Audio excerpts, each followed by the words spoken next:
everyone, my name is Pallavi. I am from 4th standard. My school name is Krishnaveni Talent School, Arsipuram branch.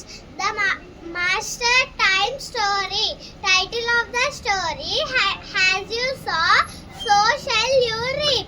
One night, thieves stole a lot of money from rich man's house. They put money in a bag and went to the forest. They fled very hungry, so one of them went to the nearby village for buying food. The other two remained in the forest to take care of the bag of money. The chief went for buying food. He got evil idea.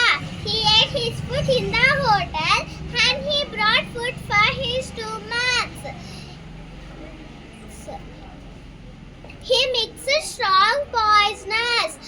He thought that the 2 men eat this poisonous food and die. I will take money for myself. Meanwhile, the 2 men thought the chief went for buying food. We will kill him.